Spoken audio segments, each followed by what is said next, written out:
తెలుగు రాష్ట్రాల నుంచి వచ్చేటువంటి స్టూడెంట్స్కి ప్రధానంగా ఏ కోర్సెస్ మీద ఎక్కువ ఫోకస్ చేస్తున్నారు, పర్టికులర్గా ఈ యూనివర్సిటీలో?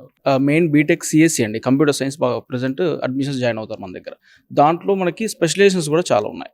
ఆర్టిఫిషియల్ ఇంటెలిజెన్స్ కానీ, సైబర్ సెక్యూరిటీ కానీ, క్లౌడ్ టెక్నాలజీ కానీ, ప్లస్ బైపీసీ సంబంధించిన వాళ్ళకి వచ్చేసి మనకి బీఎస్సీ ఫోరెన్సిక్ సైన్స్, అది 3 years కోర్స్. అది చాలా best course for BiPC students.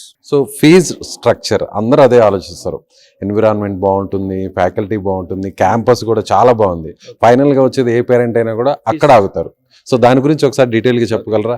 Present మనకి సందీప్ యూనివర్సిటీ ఫీ స్ట్రక్చర్ వచ్చేసి as per official website Sandeep university open చేసినా కూడా మనకి 12,40,000 అనేది మనకి అక్కడ అపేర్ ఉంటుంది సార్.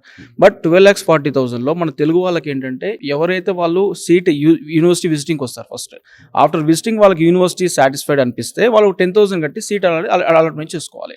అది చేసుకుంటే ఏంటంటే మనకి 2,40,000 స్కాలర్షిప్ ప్రొవైడ్ చేస్తున్నాం. ఆఫ్టర్ 1240లో మనకి 2,40,000 స్కాలర్షిప్ 10 lakhs అనేది final fees for Sandip university this year. అది మనకి ఏంటంటే ఆఫ్టర్ ఇంటర్మీడియట్ ఎగ్జామ్స్ తర్వాత ఏంటంటే ఇంటర్మీడియట్ 90% ఉన్న వాళ్ళకి ఆ స్కాలర్షిప్ అనేది ప్రొవైడ్ అవుతుంది.